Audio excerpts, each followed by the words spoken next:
Assalamualaikum warahmatullahi wabarakatuh. Di sini kami akan mempresentasikan makalah kami yang berjudul Sistem Informasi Akuntansi Pendapatan Jasa Ekspedisi Pengiriman Barang pada CV Trans Kalimantan Pontianak. Baiklah, pertama-tama saya akan menjelaskan latar belakang masalah.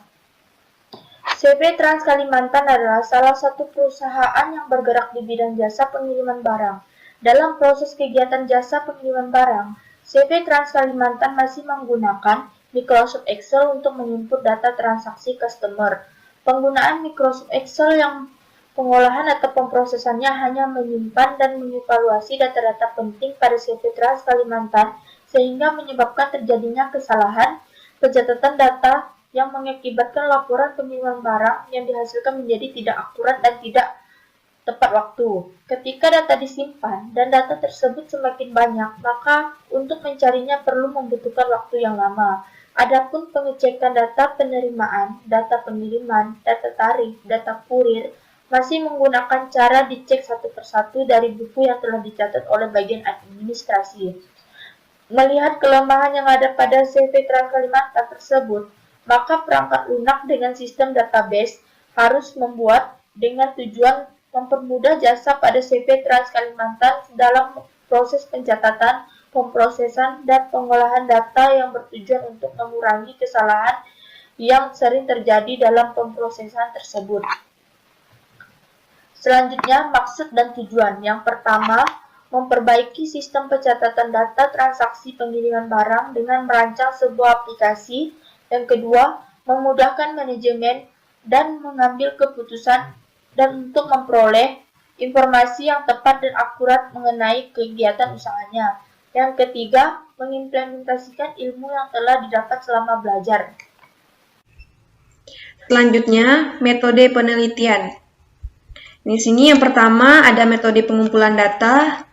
Metode pengumpulan data dilakukan dalam mencari dan mengumpulkan data serta mengolah informasi yang diperlukan agar memperoleh data yang akurat, yang sesuai dengan fakta lapangan antara lain. Yang pertama ada pengamatan langsung atau observasi, yang kedua ada wawancara atau interview, yang ketiga ada studi pustaka. Selanjutnya, metode pengembangan software. Metode yang digunakan pada pengembangan perangkat lunak ini menggunakan metode waterfall. Waterfall adalah pendekatan alur hidup perangkat lunak secara sekuensial atau berurutan dimulai dari analisis, desain, pengkodean, pengujian, dan tahap pendukung. Pengembangan perangkat lunak model waterfall dalam penulisan ini menggunakan beberapa metode antara lain. Yang pertama ada analisis kebutuhan perangkat lunak. Proses pengumpulan kebutuhan dilakukan secara intensif untuk menspesifikasikan kebutuhan perangkat lunak agar dapat dipahami perangkat lunak seperti apa yang dibutuhkan oleh user. Yang kedua, desain. Desain perangkat lunak adalah proses multilangkah yang fokus pada desain pembuatan program perangkat lunak, termasuk struktur data, arsitektur perangkat lunak, representasi antarmuka, dan prosedur pengkodean. Yang ketiga, pembuatan kode program. Hasil dari tahap ini adalah program komputer sesuai dengan desain yang telah dibuat pada tahap desain dengan menggunakan bahasa pemrograman Java. Yang keempat, pengujian. Pengujian fokus pada perangkat lunak secara dari segi logis dan fungsional dan memastikan bahwa semua form sudah diuji. Bagian 5, pendukung atau pemeliharaan. Tidak menutup kemungkinan sebuah perangkat lunak mengalami perubahan ketika sudah dikirim ke user.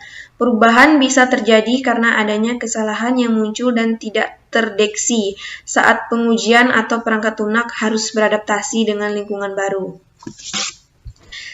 Selanjutnya ada ruang lingkup. Dalam penulisan tugas UAS ini, penulis memberi ruang lingkup permasalahan mengenai jasa pengiriman barang pada CV Trans Kalimantan Pontianak. Proses pengolahan, jenis kiriman, pelanggan, transaksi, laporan transaksi bulanan, laporan transaksi pada CV Trans Kalimantan. Dalam perancangan sistem informasi akuntansi, pendapatan jasa ekspedisi pada CV Trans Kalimantan, penulisan menggunakan Java NetBeans sebagai pembuatan program aplikasi, PHP MyAdmin untuk pembuatan database MySQL, MySQL sebagai perancang database, Exam menghubungkan ke database Java NetBeans sebagai koneksi untuk penampilan hasil laporan. Selanjutnya yaitu konsep dasar program. Menurut Kusdiawan, program adalah susunan instruksi dari suatu bahasa pemrograman yang menjelaskan kepada mesin atau komputer bagaimana melakukan suatu proses terhadap data. Ada dua elemen utama sebuah program, yaitu data dan instruksi.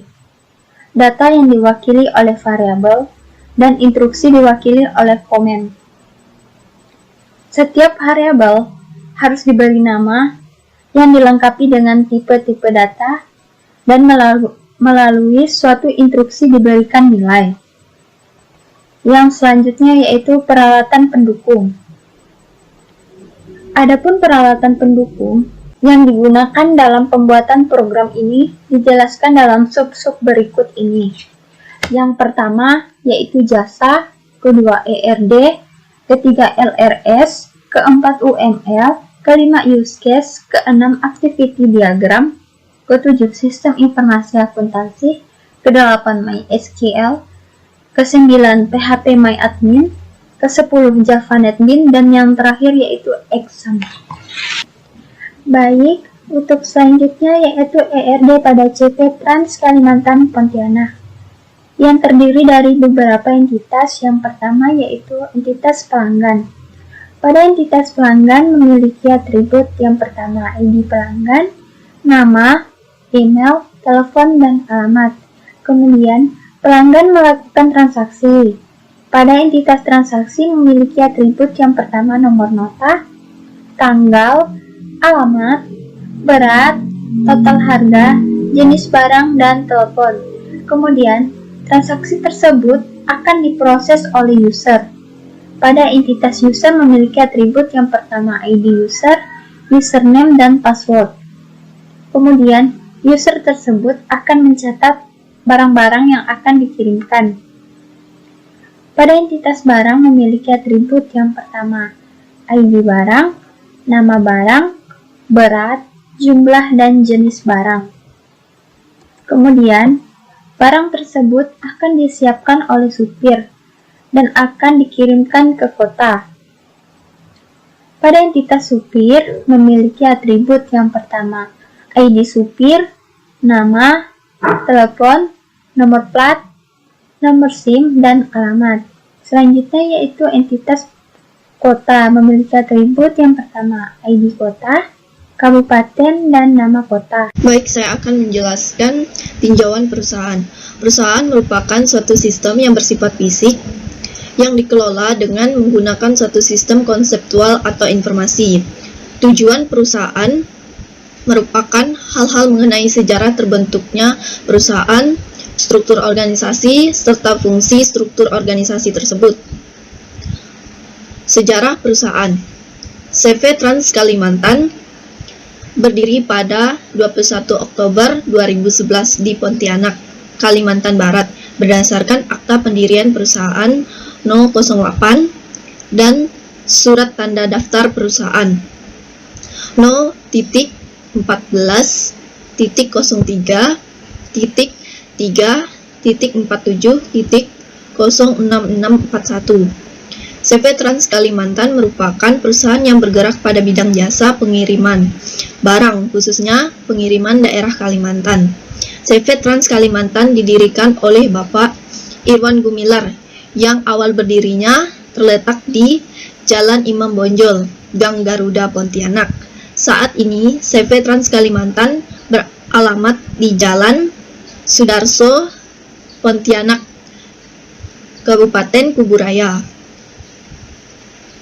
Pada awal CV Trans Kalimantan berdiri, proses pengiriman barang dilakukan menggunakan jalur laut dengan media transportasi kapal. Perusahaan jalur laut yang membutuhkan waktu lama.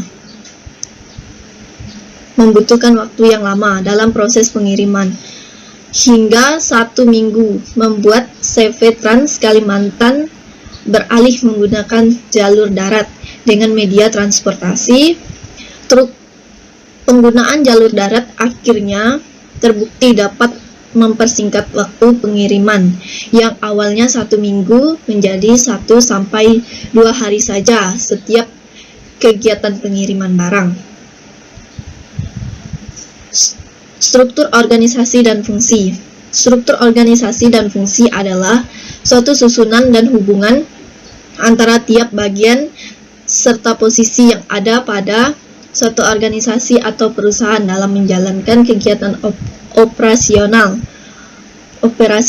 untuk menciptakan tujuan yang diharapkan. Berikut ini merupakan struktur organisasi pada CV Trans Kalimantan. Pertama, pemilik.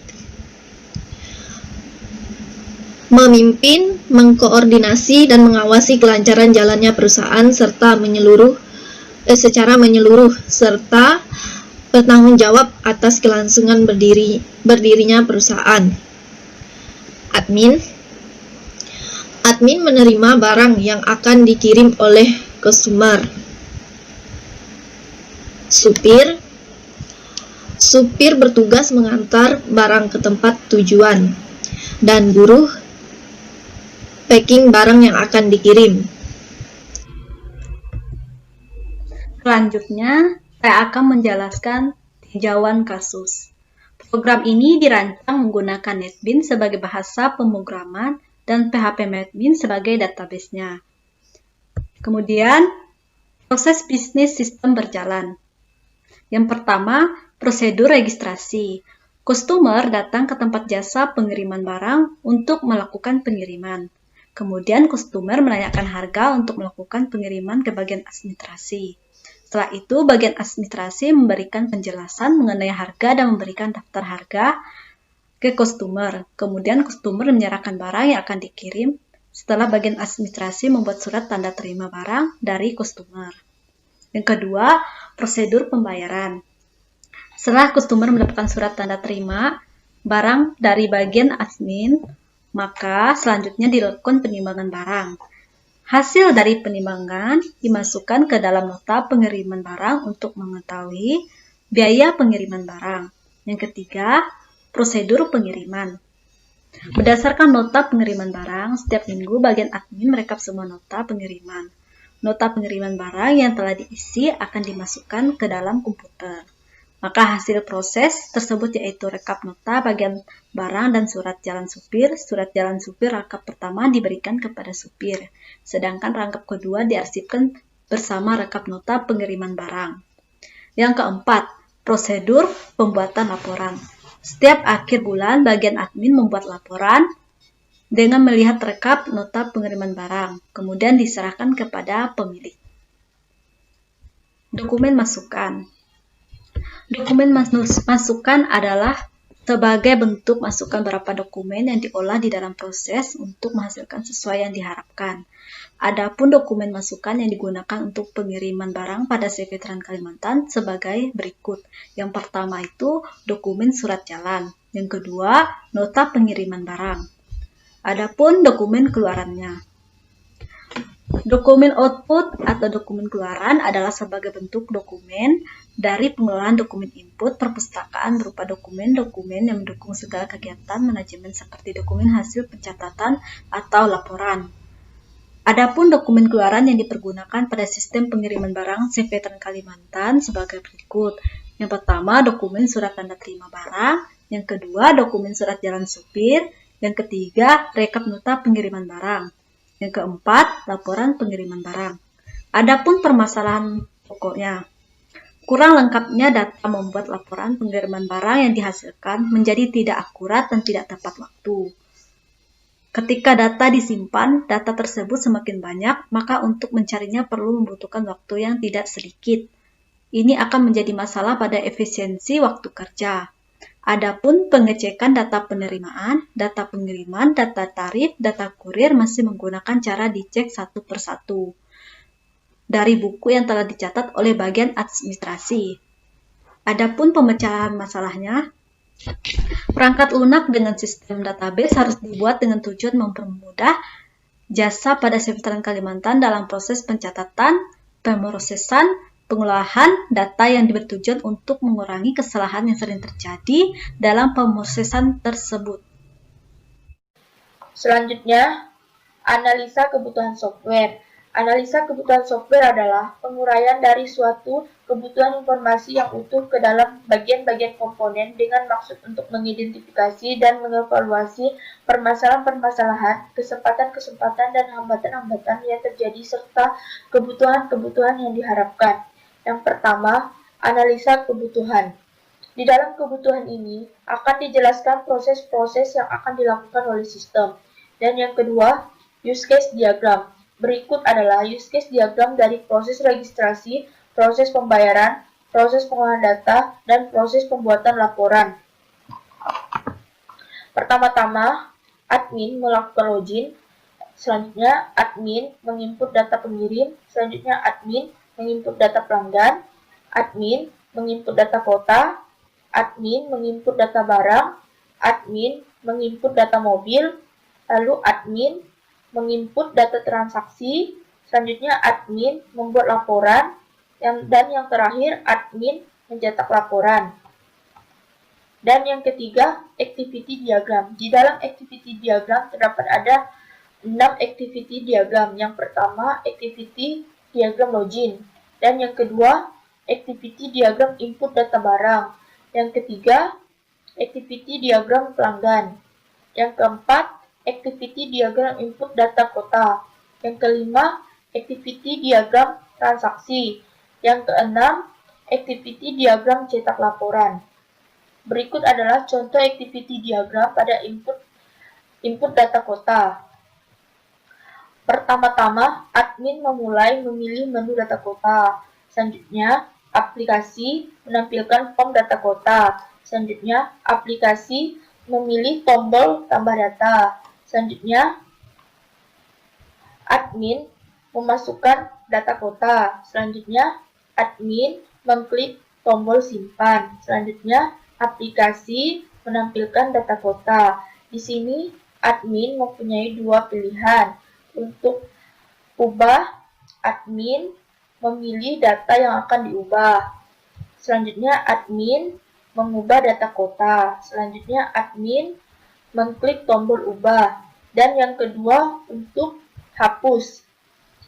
Admin memilih data yang akan dihapus. Selanjutnya, aplikasi menghapus data kota. Selanjutnya, aplikasi mengupdate data kota. Di sini aplikasi mempunyai dua pilihan. Yang pertama-tama, admin mengklik tombol keluar atau aplikasi menutup form. Selesai. Selanjutnya yaitu LRS pada CV Trans Kalimantan Pontianak.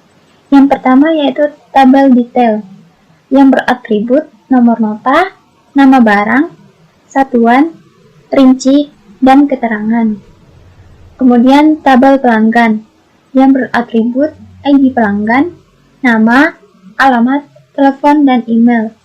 Pada tabel barang beratribut ID barang, nama barang, jenis barang, jumlah, dan berat. Kemudian tabel user yang beratribut ID user, username, dan password. Pada tabel supir beratribut ID supir, nama, alamat, nomor SIM, nomor plat, dan telepon. Kemudian yaitu tabel kota yang beratribut ID kota, nama kota, dan kabupaten. Dan yang terakhir yaitu tabel transaksi yang beratribut nomor nota, tanggal, alamat, telepon, jenis barang, berat, total harga, ID pelanggan, ID user, ID barang, ID supir, dan ID kota. Selanjutnya ada spesifikasi filenya. Di dalamnya ada user, ada pelanggan, ada barang, ada transaksi, ada kota, dan supir. Contoh dari spesifikasi file kota. Ada nama file kota, akronomi tabel kota, fungsi mengisi daftar kota tujuan, tipe file, file master, organisasi file indeks sekuensial, akses file random, media hard disk, panjang record 56, kunci file ID kota, software MySQL. Ini gambar dari spesifikasi file kota tujuan. Di dalamnya elemen, akronomi, tipe, panjang, dan keterangan. Yang pertama, elemen data. Ada ID kota, akronominya ID kota, tipe in, panjang 20, keterangan primary key. Yang kedua, elemen data. Ada nama kota, akronomi nama kota, tipe varchar, panjang 45. Terus yang ketiga, elemen data, kabupaten, akronomi kabupaten, tipe varchar, panjang 65. Selanjutnya ada kelas diagram. Kelas diagram merupakan diagram UML yang menggambarkan kelas-kelas diagram sebuah sistem yang hubungan antara satu dengan yang lainnya, serta memasukkan atribut dan operasi. Ini adalah gambar dari kelas diagram. Baik, saya akan menjelaskan sequence diagram. Sequence diagram adalah salah satu diagram dari diagram yang ada pada UML. Sequence diagram ini adalah diagram kolaborasi dinamis antara sejumlah objek. Baik, untuk sebagai contoh, sequence diagram dari data pelanggan. Yang pertama, admin menambahkan data pada from data pelanggan. Selanjutnya, sistem menampilkan ID pelanggan, nama, alamat, telepon, dan email. Selanjutnya, sistem menyimpan data pada database. Dan selanjutnya, sistem akan menampilkan data pada from data pelanggan. Setelah itu, admin mengklik menu edit pada from data pelanggan. Setelah itu, sistem akan mengecek data yang ingin diedit. Setelah itu, sistem mengedit data pada database. Dan selanjutnya, sistem menampilkan data yang diedit pada from data pelanggan. Selanjutnya, admin mengklik menu hapus pada from data pelanggan. Selanjutnya, sistem mengecek data yang ingin dihapus. Setelah itu, sistem menghapus data pada database. Setelah itu, sistem akan merefresh halaman pada from data pelanggan. Selanjutnya, komponen diagram. Komponen diagram yang menggambarkan suatu fisik dari sebuah sistem dan digunakan untuk mengilustrasikan bagaimana kode program dibagi menjadi beberapa komponen, mendeskripsikan hubungan antara komponen. Sini user, pelanggan detail, pelanggan, user, item kode, barang, user, sopir detail, supir, user, kota detail, kota, dan transaksi, payment ke user. Selanjutnya, deployment diagram. Deployment diagram adalah salah satu model diagram UML untuk mengarahkan artefak dalam node. Deployment diagram digunakan untuk Visualisasikan hubungan antara software dan hardware.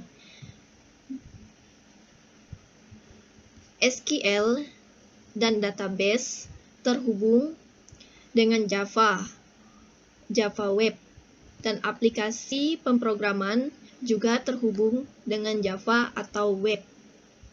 Selanjutnya, user interface. User interface adalah tampilan visual sebuah produk yang menjembatani dengan menggunakan user secara sederhana. User interface adalah bagaimana tampilan sebuah produk bisa dilihat oleh pengguna. Yang pertama, tampilan home-nya. Ini adalah tampilan home. Kemudian, tampilan data user-nya. Ini merupakan gambar dari tampilan data user-nya. Kemudian ketiga, ada tampilan data pelanggan. Ini merupakan gambar dari tampilan data pelanggan. Kemudian ada tampilan data barang. Dan ini merupakan gambar dari tampilan data barang. Kemudian ada tampilan data transaksi. Ini merupakan gambar dari tampilan data transaksinya. Kemudian ada tampilan data supir. Dan ini merupakan tampilan dari data supirnya. Kemudian ada tampilan data kota. Dan ini merupakan gambar dari tampilan data kotanya. Selanjutnya, implementasi. Yang pertama, ada kode generation. Kode generation adalah sebuah program yang dibuat agar dapat menghasilkan instruksi atau kode program sesuai dengan kebutuhan pengguna dalam ruang lingkup tertentu. Kemudian ada black box testing. Black box testing yaitu merupakan pengujian input, output dari program dengan cara mencoba program dengan memasukkan data-data pada form input. Adapun hal-hal yang akan diuji dengan black box testing adalah sebagai berikut. Yang pertama ada user, yang kedua ada pelanggan, yang ketiga ada barang, yang keempat ada transaksi, yang kelima ada kota, yang keenam ada supir. Demikian contoh dari black box testing, yaitu di sini saya akan mengambil contoh dari barang. Sini gambar dari contoh black box testing barang. Di sini ada skenario pengujian, ada test case, ada hasil yang diharapkan, kesimpulan. Yang pertama, klik menu data barang, bagian skenario pengujian, kemudian test case-nya menampilkan form data barang.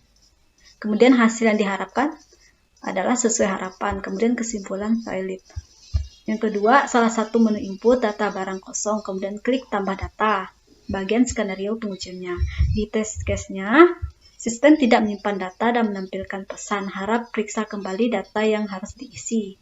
Kemudian hasil yang diharapkan yaitu sesuai harapan. Kesimpulannya yaitu valid. Kemudian yang ketiga, semua data barang telah diisi, kemudian klik tambah data di bagian skenario pengujiannya. Di bagian test case-nya, sistem penyimpan data input dan menampilkan pada halaman data barang. Hasil yang diharapkan sesuai harapan. Kesimpulannya itu valid.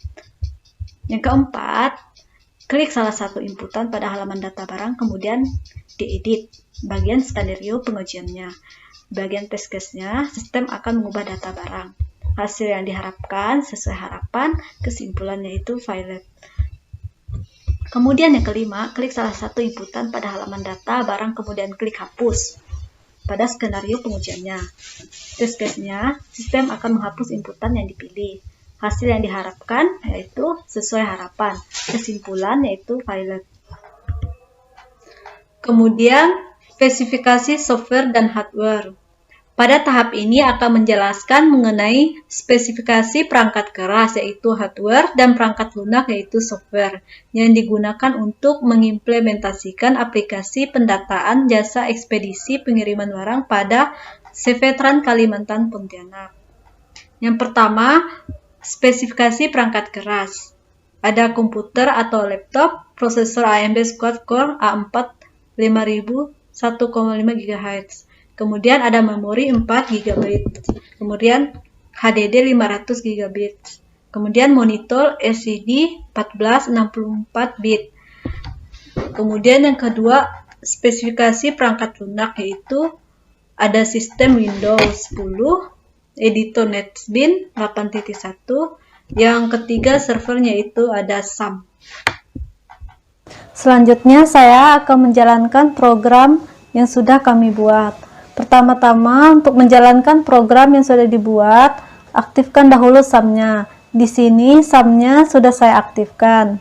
Kemudian kita masuk ke localhost-nya. Di sini saya akan menjelaskan di bagian database user. Kemudian kita klik struktur.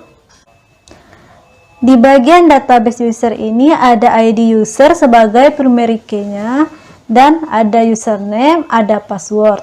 Kemudian kita masuk ke aplikasinya. Di sini bagian model ada user model.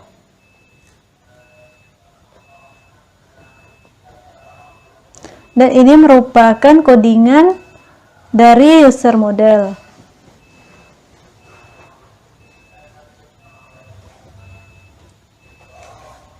Kemudian di bagian model ini juga ada koneksi, yaitu penghubung antara database dengan codingannya sehingga programnya nanti bisa berjalan.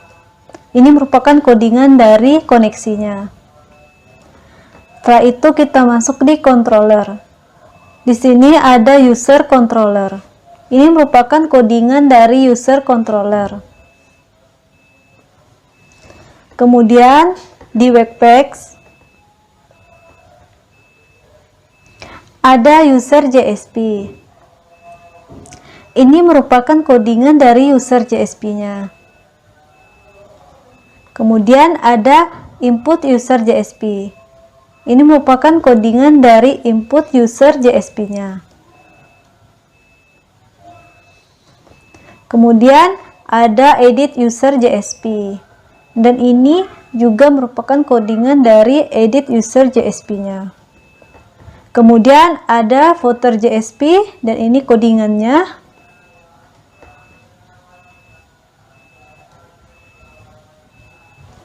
Kemudian ada header JSP.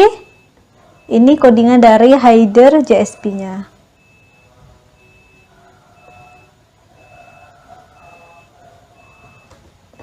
Kemudian ada index JSP. Ini merupakan codingan dari index JSP-nya. Setelah itu, kita runkan CV Trans Kalimantan-nya.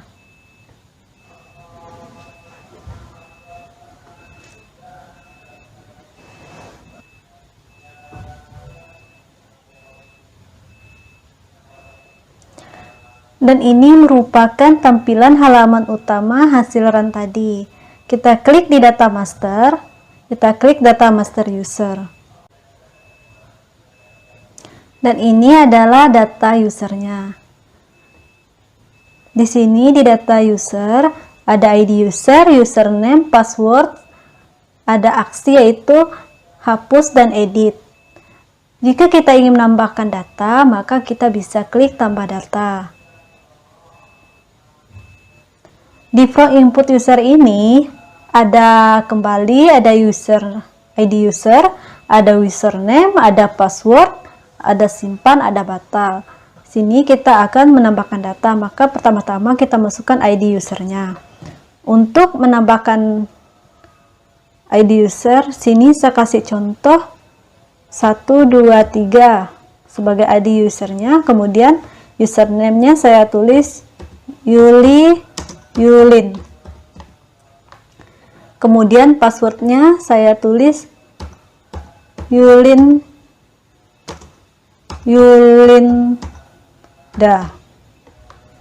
Kemudian kita klik simpan. Maka data yang ditambahkan tadi sudah tersimpan di sini. Kemudian kita cek di bagian database-nya. Kita klik browser. Maka di database-nya data yang kita tambahkan tadi sudah terdaftar. Jika kita ingin mengeditkan sebuah data, maka kita bisa klik edit. Misalnya di sini saya akan edit di bagian username. Yulin menjadi Yulin tadi saya ubah menjadi Yulin 07. Sini. Kemudian kita klik update. Maka bagian username yang awalnya tadi Yuli Yulin yang kita edit menjadi Yuli Yulin 07 sudah terdaftar di sini. Maka kita lihat di localhost atau di database-nya. Di sini belum diedit ya. Jadi untuk melihat hasil editannya kita bisa klik refresh ya.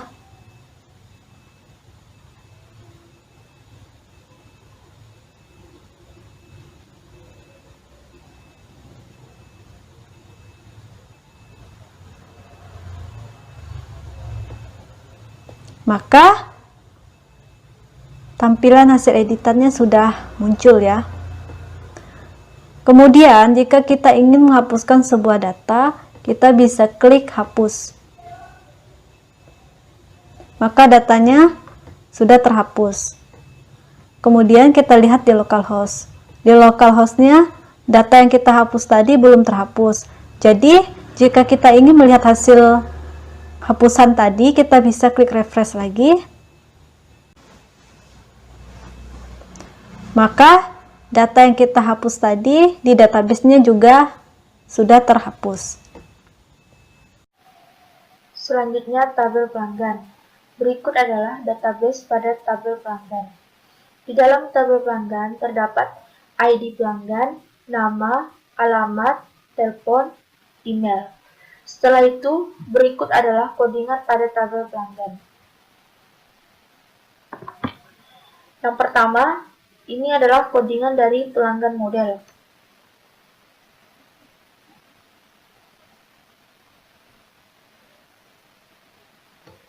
Dan yang kedua, ini adalah codingan dari pelanggan controller. Yang ketiga, ini adalah codingan dari pelanggan JSP. Yang keempat, ini adalah codingan dari input pelanggan JSP. Dan yang terakhir, ini adalah codingan dari edit pelanggan JSP. Setelah itu, kita runkan.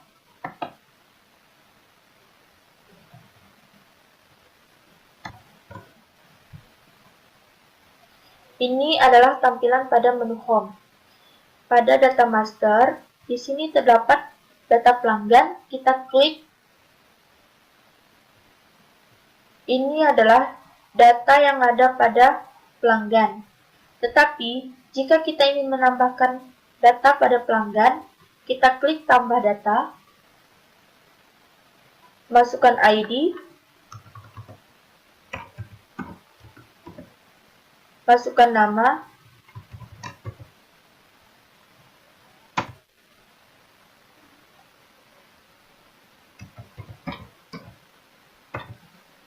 masukkan alamat,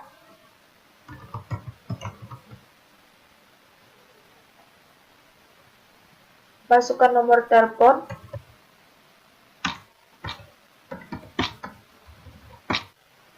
masukkan email.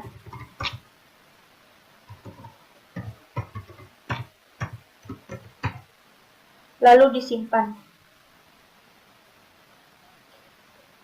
Data berhasil disimpan. Tetapi, jika kita ingin mengedit salah satu data, kita klik edit.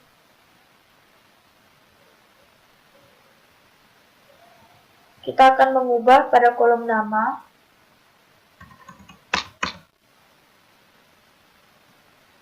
Terus kita ubah pada kolom alamat.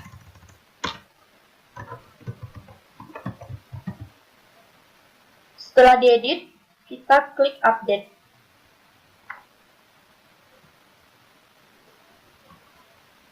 Data berhasil diupdate. Tetapi jika kita ingin menghapus salah satu data, kita klik saja Hapus.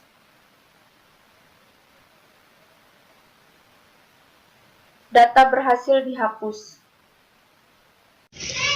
Baik, saya akan menjelaskan bagian barang. Sini ada ID B, dan ini adalah database-nya.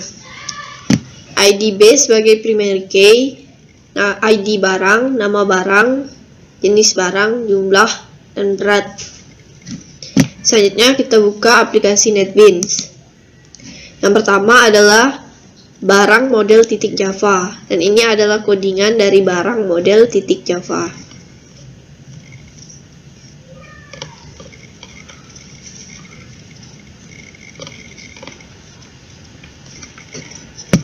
Selanjutnya barang controller .java. Ini adalah codingan dari barang controller .java. Selanjutnya barang .jsp. Ini adalah codingan dari barang .jsp.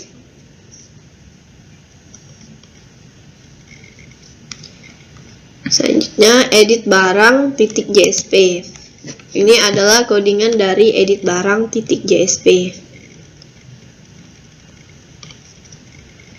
Selanjutnya input barang .jsp.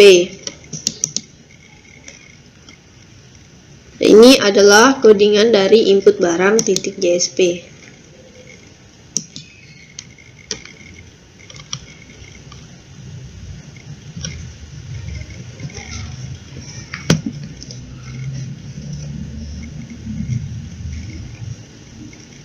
Ini adalah codingan dari input barang .jsp.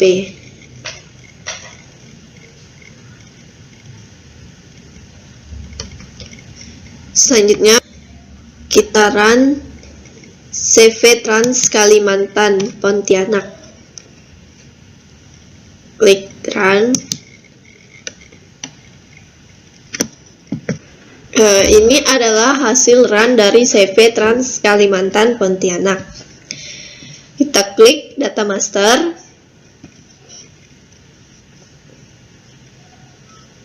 Kita klik barang. Ini adalah tampilan from data barang. Jika kita ingin menambahkan data, klik tambah data.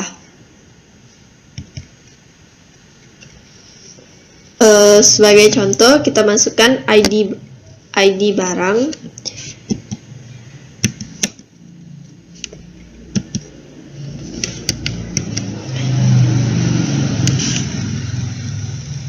Nama barang.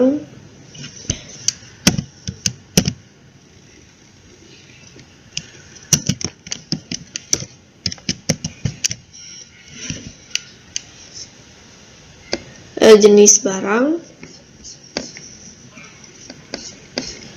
seperempat, jumlah,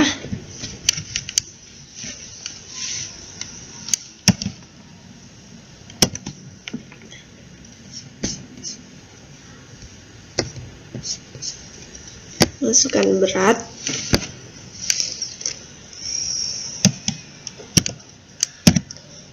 setelah itu klik simpan.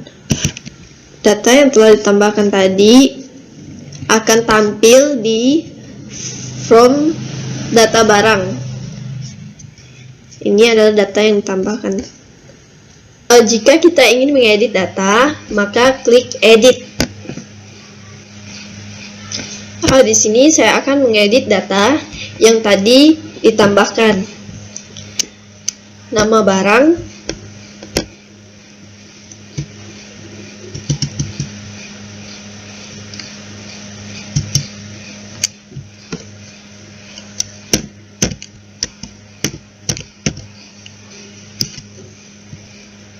jenis barang, kita pilih yang makanan, jumlah,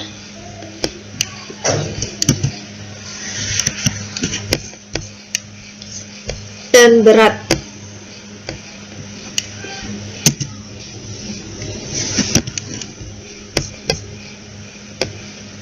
Setelah data diedit, kita klik update.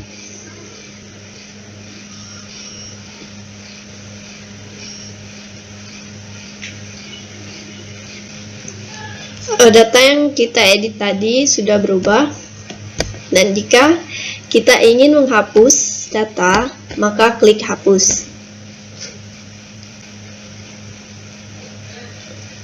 Data yang tadi dihapus sudah terhapus. Selanjutnya, tabel supir. Berikut ini adalah database pada supir. Ada ID supir, ada nama, alamat, nomor SIM, nomor plat, dan telepon. Selanjutnya, codingan dari supir. Yang pertama, supir model. Ini codingan dari supir model. Dan yang kedua, ini adalah codingan dari supir controller.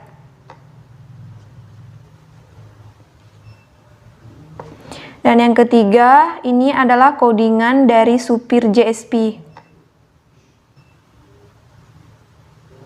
Dan yang keempat, ini adalah codingan dari input supir JSP. Dan yang terakhir, ini adalah codingan dari edit supir JSP.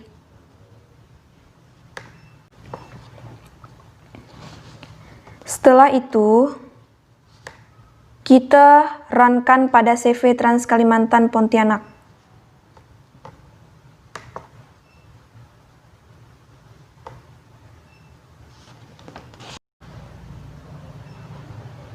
Ini adalah tampilan pada menu Home. Pada menu Data Master, di sini terdapat data supir. Kita klik.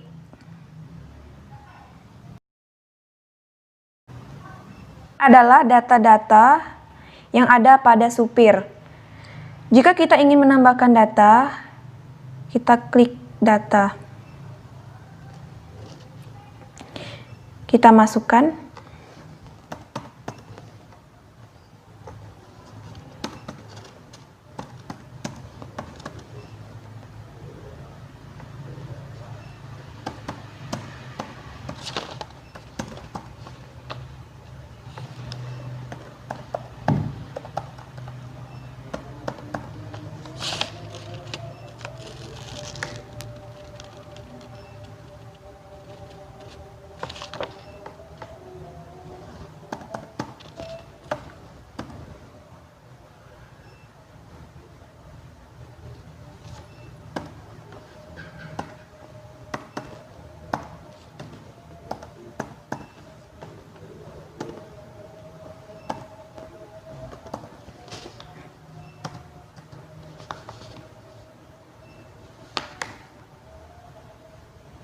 Setelah ini, kita simpan.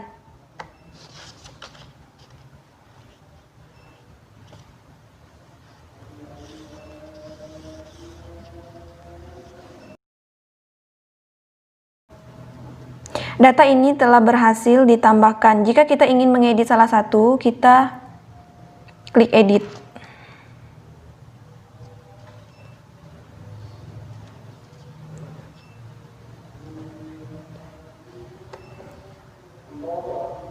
Kita mengedit bagian alamat.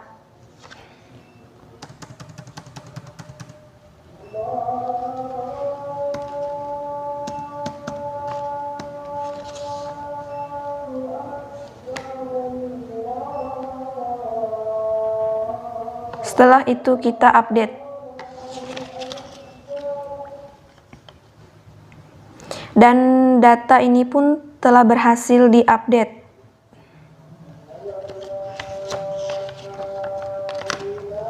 Tetapi jika kita ingin menghapus data,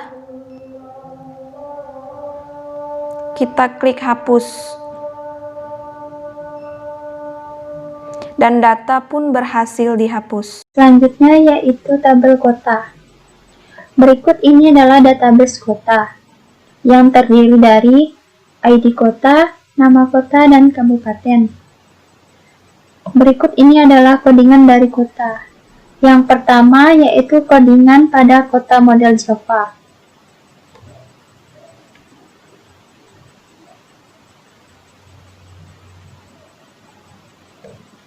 Yang kedua yaitu codingan kota controller Java.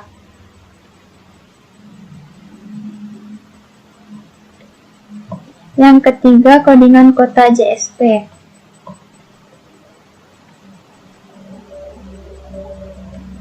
Yang keempat codingan input kota JSP. Dan yang terakhir yaitu codingan edit kota JSP.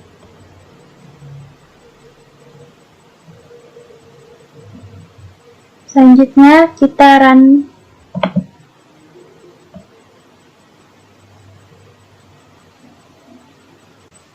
Berikut ini adalah tampilan pada menu Home. Pada menu Data Master, kita klik kota. Berikut ini adalah data-data pada kota. Jika kita ingin menambahkan data, maka kita klik tambah data. Kemudian, kita beri ID kota. Nama kota. Kemudian kabupaten.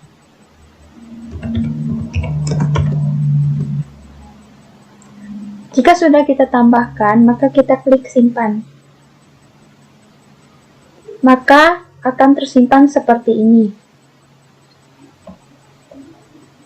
Jika kita ingin menghapus atau mengedit, yang pertama jika kita ingin mengedit, kita klik edit.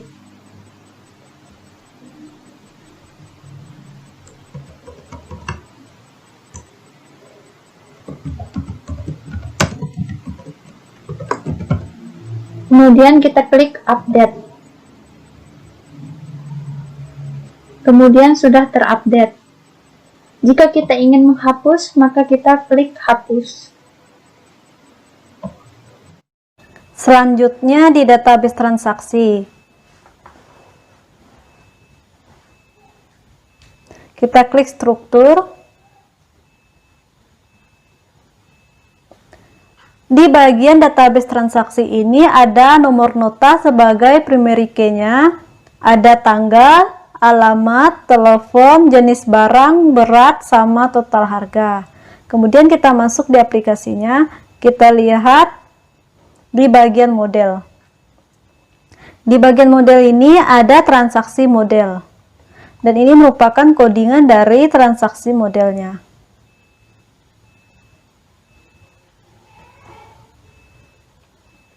Kemudian kita masuk di controller. Di controller ini ada transaksi controller. Dan ini merupakan codingan dari transaksi controllernya.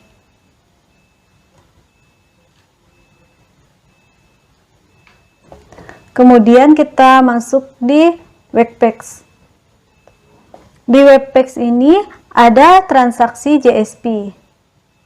Dan ini merupakan codingan dari transaksi JSP-nya.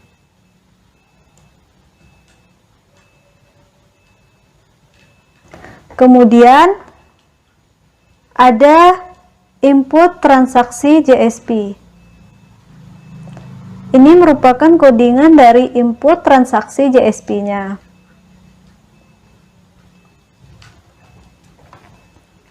Kemudian ada edit transaksi JSP. Ini merupakan codingan dari edit transaksi JSP-nya. Setelah itu, kita runkan CV Trans Kalimantannya. Ini merupakan tampilan halaman utama hasil run tadi. Kemudian kita klik di data transaksi. Ini merupakan data-data transaksi yang sudah dibuat. Di data transaksi ini ada nomor nota, tanggal transaksi, alamat, telepon, jenis barang, berat, total harga, sama aksi. Di bagian aksi ini bisa hapus, bisa edit. Dan sini jika kita ingin menambahkan data, maka kita bisa klik tambah data. Di from input tambah data transaksi ini ada kembali nomor nota, tanggal transaksi, alamat, telepon, jenis barang,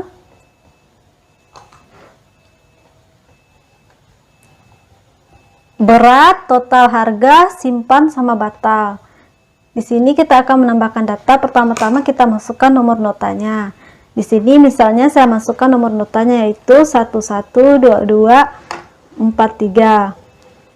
Terus kita klik di tanggal transaksinya. Misalnya di sini saya masukin tanggal 9 bulan 7 tahun 2020. Alamatnya di sini saya tulis Pontianak. Kemudian saya masukkan nomor teleponnya, misalnya 089697903622. Kemudian jenis barangnya, misalnya saya pilih makanan. Beratnya saya masukin 1 kilo. Total harganya misalnya 30.000. Kemudian saya klik simpan.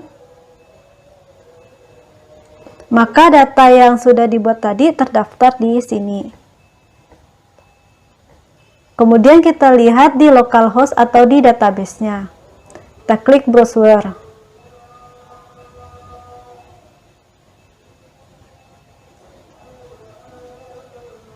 Maka di database-nya juga terdaftar data yang sudah kita tambahkan tadi. Kemudian kita kembali lagi. Di sini misalnya kita ingin mengedit data yang kita buat tadi. Maka kita bisa klik edit. Di sini misalnya saya akan mengedit di bagian alamat.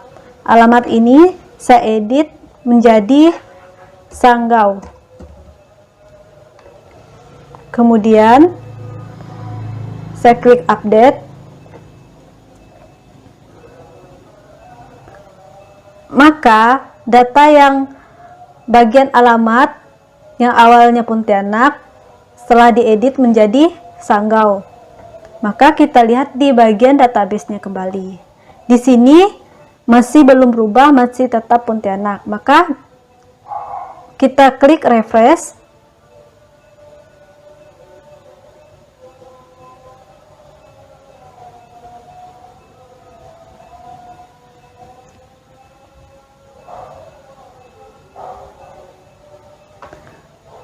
Maka data yang kita edit tadi sudah berubah menjadi Sanggau.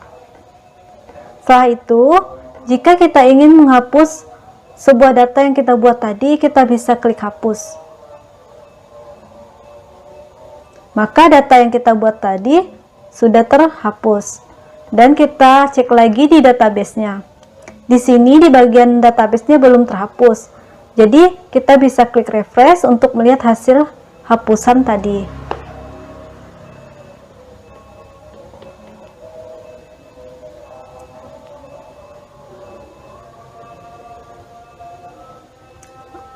Maka datanya sudah terhapus juga di database-nya. Kemudian setelah kita membuat transaksi, kita bisa melihat laporan dari transaksi yang kita buat. Dan ini merupakan laporan dari transaksi yang kita buat tadi. Demikian yang dapat kami sampaikan, kurang lebihnya kami mohon maaf. Wassalamualaikum warahmatullahi wabarakatuh.